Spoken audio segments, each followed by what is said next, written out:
కొంచెం వెనక ముందు అయ్యేటట్టుంది. అదేవిధంగా అధ్యక్ష కొమరం భీం ఎవరు అధ్యక్ష? కొమరం భీముడు ఎవరి కొమరం భీముడు? జల్ జమీన్ జంగుల్ అని చెప్పి ఆ రోజు ఆదివాసీల కోసం యుద్ధం చేసిన పోరాట యోధుడు అధ్యక్ష, మనకు స్ఫూర్తి ప్రదాత.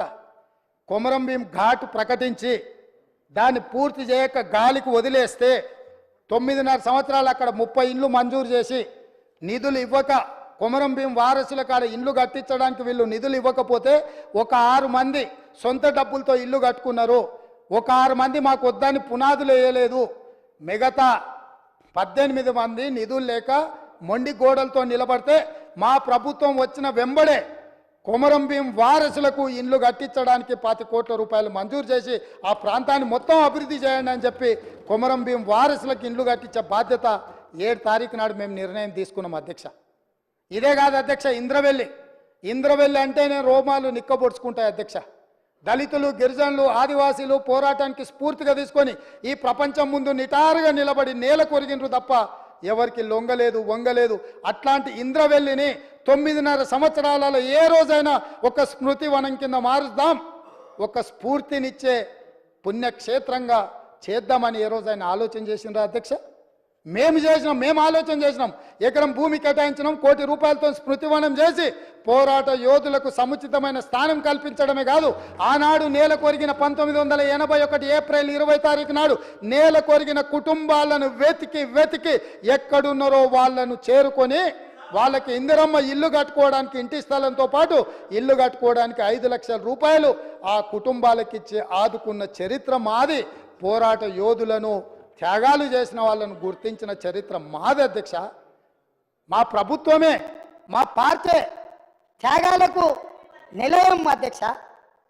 మా పార్టీ చేసిన త్యాగాలతో పోలిస్తే ఎవరు మా పార్టీలు కలెక్షన్ కావాలన్నప్పుడల్లా రాజీనామా డ్రామా, ఖర్చులకు ఏమన్నా నగదు కావాలంటే నగదు బదిలీ పథకం పెట్టాలంటే రాజీనామాలు చేయరా, ఎంబడే పట్టుకరండి, నగదు దేయండి.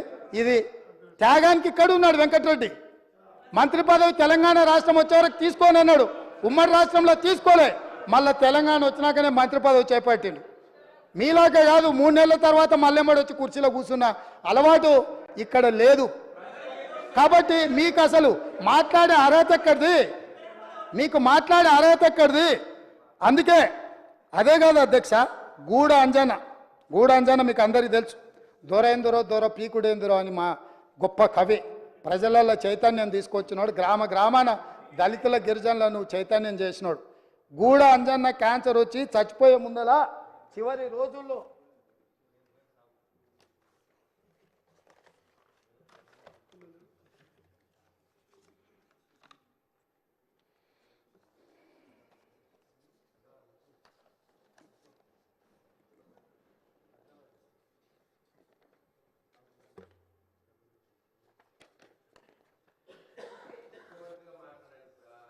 చూపించి మాట్లాడదామని నీకు, ఎందుకంటే ఆధారాలు ఉంటే కానీ నీకు ఆనదు కదా.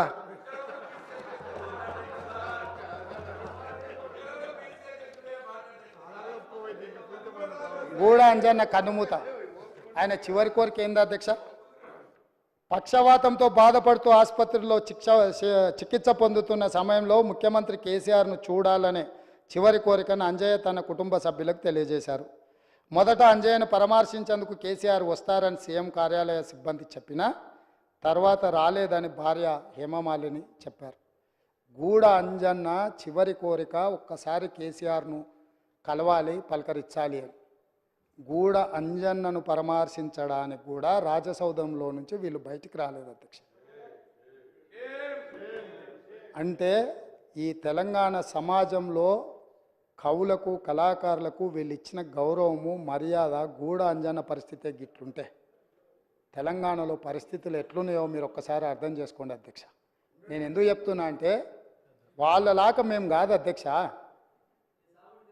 గద్దరన్న వినతి పత్రం ఇద్దామని ప్రగతి భవన్ ముందల పోయి ఎర్రటెండకు మిట్ట మధ్యాహ్నము 3 గంటలు అక్కడ నించుంట కూడా లోపలికి రానియలేదు అధ్యక్ష.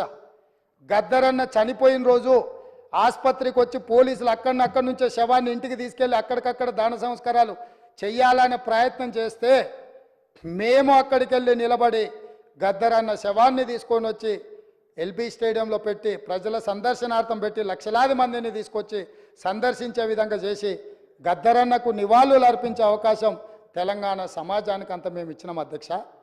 10 నిమిషాలు చంద్రశేఖరరావు గారికి గద్దరన్న శవాన్ని అయినా నివాళులు అర్పించడానికి సమయం దొరకకపోతే వీళ్ళ తెలంగాణ ఉద్యమకారులను గౌరవించేదని మీ ద్వారా అడుగుతున్నా అధ్యక్ష.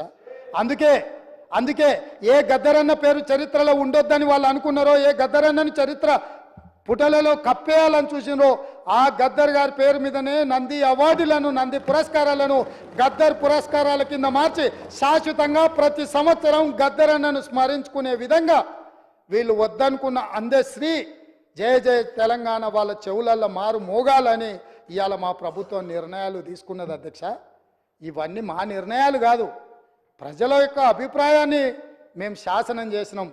ఇది ప్రజల తరఫున ప్రజలు ఎన్నుకున్న ప్రభుత్వం, ప్రజాప్రభుత్వం చేస్తున్న ఒక మంచి ప్రయత్నం అధ్యక్ష.